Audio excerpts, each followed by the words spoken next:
We have a new server-side patch, ladies and gentlemen, for Age of Empires 4, and let's take a look at this. So it's patch 14681.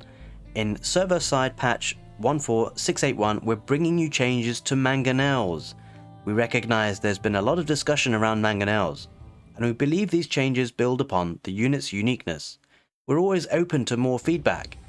You may also be excited to know that HRE's prelates have remembered how to shuffle their feet and no longer get stuck when inspiring their allies.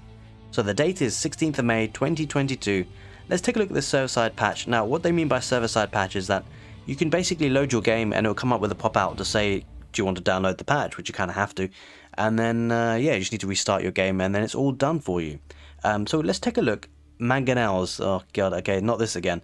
So we're gonna have to look at this, see what's changed, see what's being updated and patched. So the balance. In general, Mangonels now deal 50% more damage to ranged units. Holy smokes.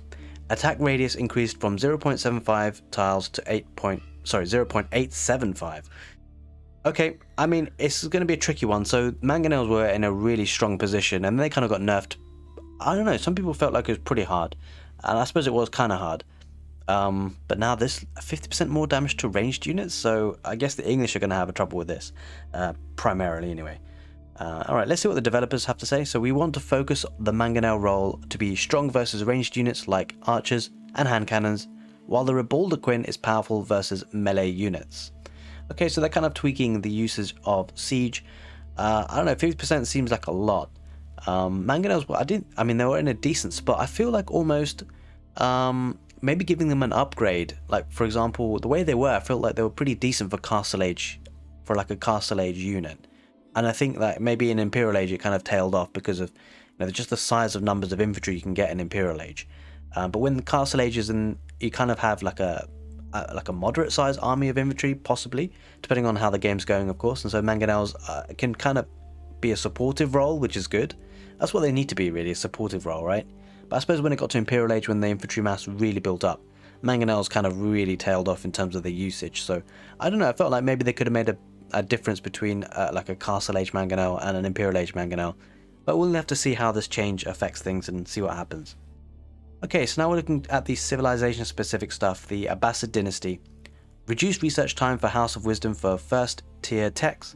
Looking at fresh food stuff, boot camp, preservation of knowledge, and Grand Bazaar. From 60 seconds to 30 seconds. That's quite nice because they often did fall behind. Other civilizations had their bonuses like immediately, essentially, when they get to the next stage. But the Abbasid dynasty had to wait another, 60 seconds, which is quite a lot. So developer note, other civilizations get to use their landmark bonuses immediately upon age up, while the Abbasid dynasty has to wait for research to complete. Yep, there we are, exactly, yeah. So this change is aimed at overcoming this deficit in the early stages of the game. Alright, looking at HRE. So HRE will now start the game with a prelate and 100 gold less than they previously did. The developer note says we did some modeling and found the HRE generate less resources than other civilizations, leading to a weaker feudal age and less options. Removing the starting gold ensures that they don't have a bonkers feudal age speed and now bolster a competitive number of resources in the feudal age. Prelates no longer become stuck inspiring an out of range target. Sometimes when a player moved a prelate away from a unit that was just starting to inspire, it was possible for that prelate to get stuck targeting that unit. This meant that when the prelate arrived at a new group of units that player intended to inspire, it would be stuck attempting to inspire the original target that was too far away. The prelate would not be able to acquire a new target until the old one was inspired by a different source or killed, resulting in a prelate. Anyway, this fix has added logic to the prelate that will ensure that it can no longer get stuck on any target and will always look for a new one when becoming idle. Okay, I didn't even know that was happening, but yeah, obviously that's a very important thing to have fixed. Mongols. Mongols outpost Yam speed aura now only applies to units within the radius and no longer lingers for 10 seconds. Developer note, as movement speed is extremely strong, we want players to have to dedicate more time and resources to this bonus if they'd like it on more parts of the map. Doing this creates more risk in setting up outposts closer to the enemy base.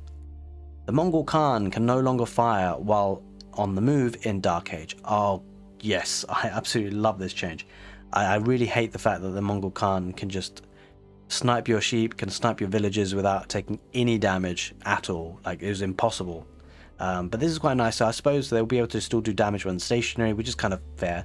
You know, I mean, it's essentially like a scout in a way. Although the scout will do melee damage, and you know, Khan has got a bit of range to it. But at least the Khan can't just keep running around and never get damaged. He has to. Then the micro has to be a bit more intensive. You could possibly catch up to it, basically, in some ways. But yeah, that's good. So this change is targeted at Khans following enemy scouts and killing their sheep. Yeah, there we are. It's compounded by the fact that Mongols are often able to apply early pressure to enemies who are then out of sheep and low on options. This change will retain the Khan's fire while moving attack in all other ages. I think that's saying that basically the Khan will still be able to fire whilst moving in the other ages, yeah. Alright, maps. Danube River was having a bit of a boar problem on the island, and so a royal hunt was called. The map will now spawn boar in the following configuration. Micro size, only 2 boars will spawn, both on the island. Okay, small size, 2 island boar along with 1 additional boar in the center of the map's contested region. Medium size, 2 island boar along with 2 additional boar in the center of the map's contested region, and so on and so forth, increasing by basically 1 additional boar on the map's contested region. Alright. The developer note on that, the new boar amounts should now line up with the standard allotment of boar per map size, but with the added specificity of there being always at least 2 of them that spawn on the central island. Okay, interesting changes, nice change. Be interesting with the Mangonels, that is for sure. I'm very happy about the Mongol Khan nerf thing. It was very frustrating when against Mongol players. I mean, it's one of those things that just, like, it's just nothing you can do about it. So I'm glad they kind of addressed that a little bit. Okay, so what's next? We've heard from the players that Shift Q commands need some attention, and we're investigating our options now. As we can only provide specific changes via server-side patch, we are not able to include any changes to Shift Q in this one, but we're looking to issue a fix for this in the near future. We're also continuing to celebrate the Festival of Ages, so keep an eye out for more rewards coming soon. Alright, that's it guys. So a new patch, new changes, new balances, a new Age of Empires. And if you're interested, I'm actually sharing my Ranked Ladder series on the YouTube channel, posting all the games and also sometimes live streaming my games. So if you're interested in that, do hop in on the next live stream. Take care and see you next time.